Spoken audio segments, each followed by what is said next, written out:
So let's continue to see if this stands up in the New Testament. As we come to the New Testament, we find two kinds of giving. Again, just two. There is required giving and free will giving. What does the New Testament say about required giving, first of all? What does it say in the New Testament about paying taxes? Is that a New Testament issue? The answer, it is absolutely an issue.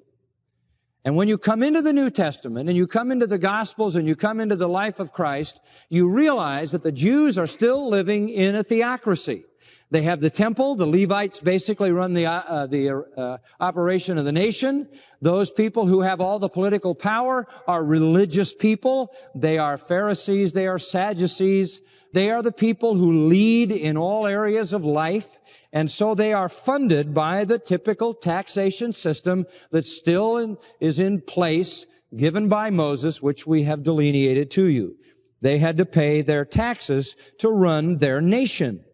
The temple ground itself had a courtyard, and on the wall of that courtyard were 13 trumpet-shaped receptacles into which the people dropped their taxes. They were careful to do that as their duty and responsibility to the government. And so they were paying taxes. The taxation system, as ordained in Moses, was still in place. Now, in addition to that, they had been burdened with even greater taxation because they were under Roman occupation. The Romans came in, as you know, and occupied the land of Israel and exacted further taxes from the Jews. Exorbitant taxes which they despised and hated. And of course, that was one reason why they had such animosity toward Rome. That gave rise to a group called the Zealots who went around stabbing Romans clandestinely, some sort of terrorists. Taxation was what they hated and despised as much as anything. The Romans also conscripted Jews to be their tax collectors. And they would collect whatever Rome required, and anything else they could collect went into their own pockets. And so they became corrupt and took from the people what was not even rightly theirs. So the people were under a heavy burden of taxation in the land of Israel, and it well could have been that some would expect Jesus would come in and say, hey, you guys need to have a tax revolt. You need to go stab all of the tax collectors, and you need to throw off this yoke of Roman taxation, et cetera, et cetera. But Jesus never, ever said anything even remotely close to that. Never even commented on whether taxation was fair or unfair, never involved himself in that at all. What he did teach was pay your taxes. He upheld the Old Testament requirement. For example, listen to these words. And when they had come to Capernaum, those who collected the 2 drachma tax came to Peter and said, does your teacher not pay the 2 drachma tax? Being a reference to Jesus, he asks Peter, does Jesus pay his tax? And he said, yes. That's very important. Jesus paid his taxes. Well, later on, when they came into a house, Jesus starts up a conversation with Peter. And he says to him, from whom do the kings of the earth collect customs or taxes? From their sons or from strangers? Well, of course, Peter answered from strangers because everybody knew that no king taxed his own kids. You got around that some way. No king took tax from his own children. He taxed somebody outside his own family. And what Jesus was saying was, in a measure, from one perspective, I shouldn't have to pay taxes since the king who ordained this is my father.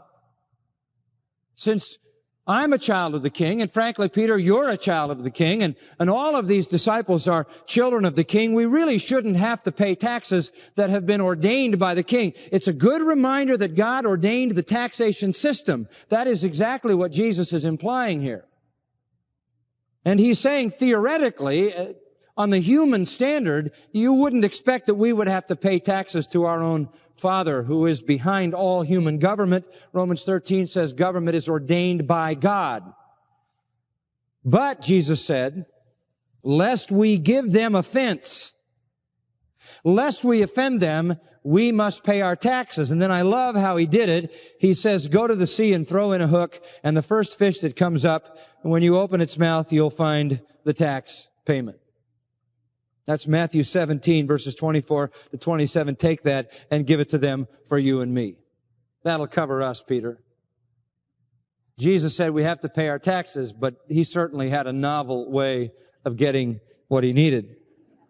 If that was the way we were still doing it, around April 1st, the coasts of California would be fairly occupied. Doesn't happen that way anymore. But the point being, Jesus paid his taxes and had Peter pay his as well. Now, the point of the passage is simply to say that Jesus paid his taxes. We have another passage in Matthew chapter 22, which I find interesting as well. Verses 15 to 22, Matthew 22. It says, Then the Pharisees went and counseled together how they might trap him in what he said. They were always trying to do this, to trap Jesus in his words, always trying to do it in a public place so that somehow he would incriminate himself publicly and people would hear it and it would start some kind of a reaction that would bring him down.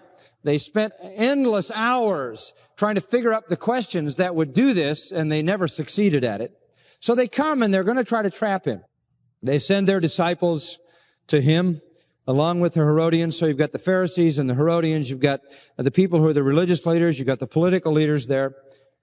And they say to him, and this is very condescending, Teacher, we know that you are truthful and teach the way of God in truth and defer to no one. You know, this is just sort of saccharine flattery that is not from the heart at all. They say, we know that you have all the answers. Tell us, therefore, what do you think? Is it lawful to give a tax to Caesar or not? Should we pay our Roman taxes or not?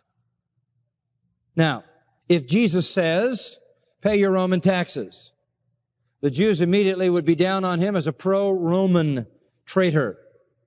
If he said, don't pay your taxes, the Romans would be after him for being an insurrectionist and breaking the law. So the Jews were sure that they had him between a rock and a hard place. The text of Matthew 22 says Jesus perceived their malice or their evil. And he said, why are you testing me, you hypocrites? Show me the coin used for the tax.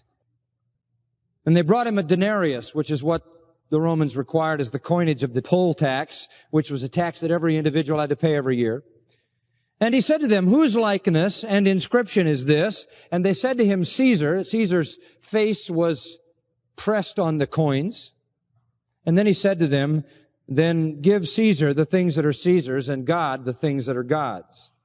That is an absolutely crucial statement. What Jesus was saying was, pay your taxes and give to God. He was upholding the same two things. Required giving, you give Caesar what Caesar demands, and you give God what God asks for.